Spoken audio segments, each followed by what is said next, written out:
Então, eu pediria licença a vocês para resumir um pouquinho a história brasileira recente, econômica. A grande origem da inflação brasileira recente está no governo Juscelino Kubitschek. Juscelino Kubitschek era um governante que tinha aquele projeto de fazer 50 anos em 5, quer dizer, que achava que o Brasil tinha que ter um crescimento gigantesco a curto prazo. E ele, para poder fazer isso, ele achava que tinha inventado um meio mágico, que era fundamentalmente mandar imprimir dinheiro, já que ele é dono da gráfica, pagar os empreiteiros mineiros, basicamente, para fazerem estradas e prédios, isso e aquilo, e depois ele dava um jeito de pensar como é que ele ia resolver o problema da inflação que isso gerava. Então, para vocês terem uma ideia, Brasília foi construída com tijolos que foram para lá de avião, porque precisava terminar tempo, né? Então, entre outras coisas, né? Então, o Brasil, naquele momento, gerou uma tendência a ter inflação, gerou uma espécie assim de potencial inflacionário.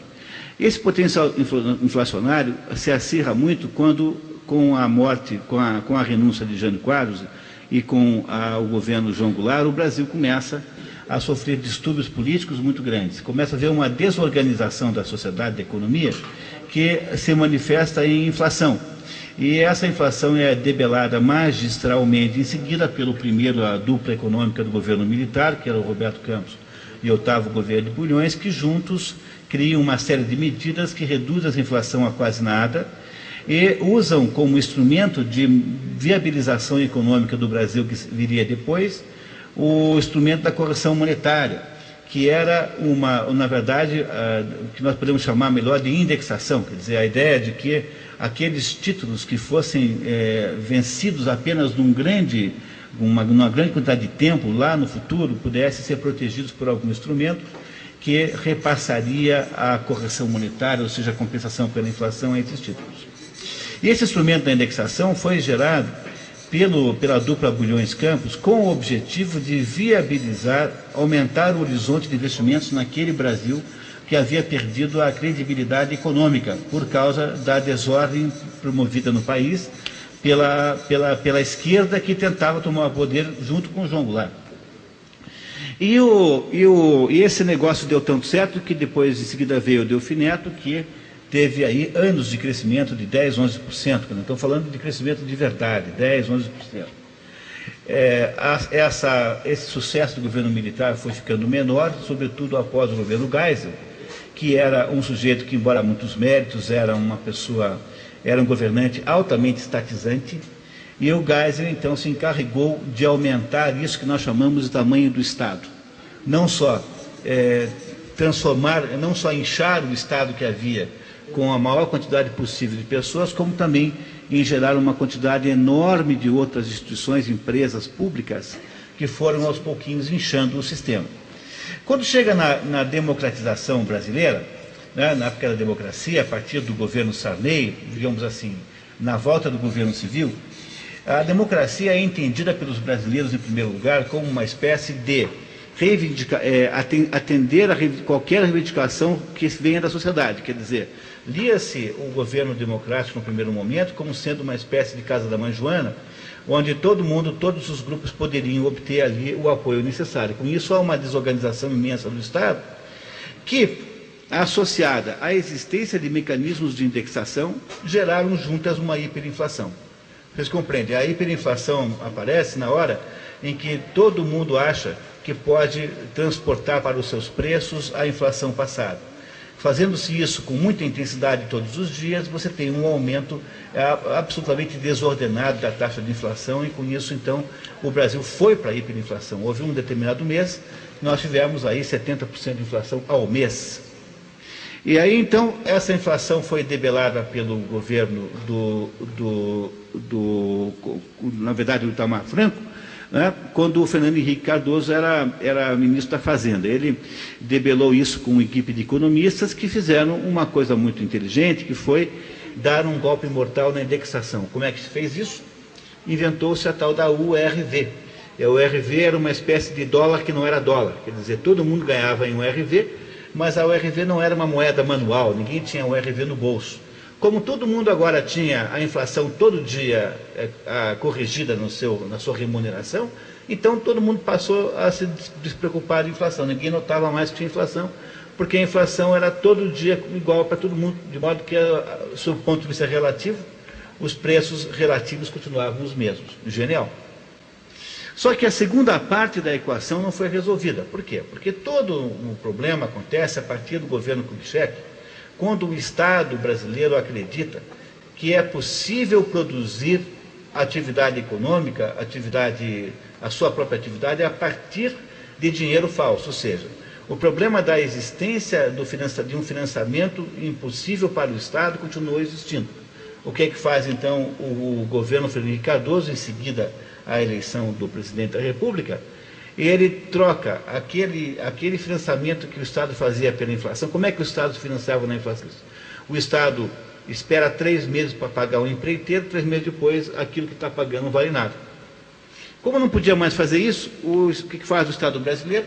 Substitui o financiamento da inflação pelo quê?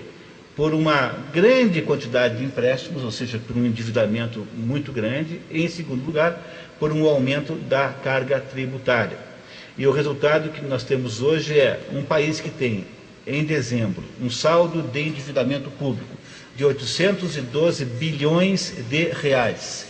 Essa é a dívida pública no mês de dezembro, seja interna, seja externa, tanto faz. Toda a dívida pública.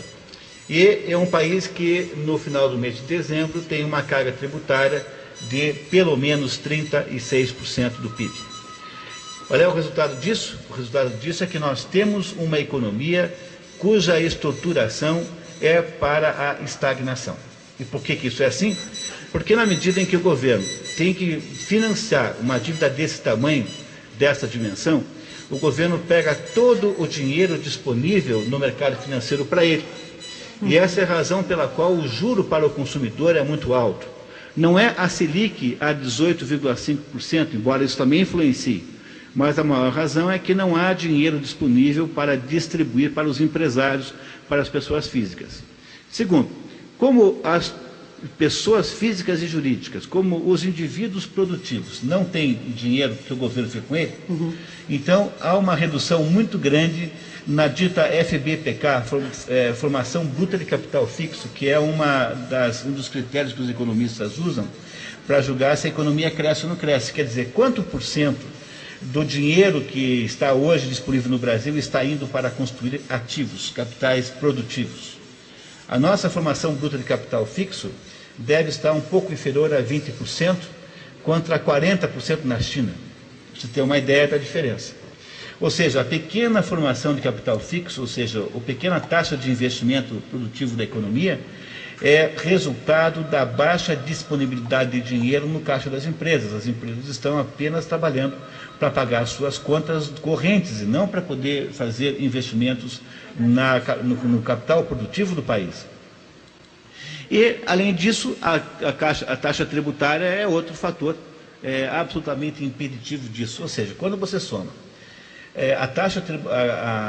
digamos, a quantidade de tributos muito alto, mais o juro muito alto, você descobre que com isso você faz o quê? Você faz a transferência dos recursos das pessoas que trabalham para um setor da economia que é o Estado, que é o setor que finge que trabalha. Muito embora dentro do Estado existam muitas e muitas pessoas que trabalham, sem dúvida nenhuma, eu faço a vocês que estão nos ouvindo aqui o desafio de entrar em qualquer repartição pública do Estado do Paraná amanhã, e vocês vão descobrir que as pessoas estão ali completamente ociosas. Porque é da regra, é o natural da vida do Estado que isso seja assim.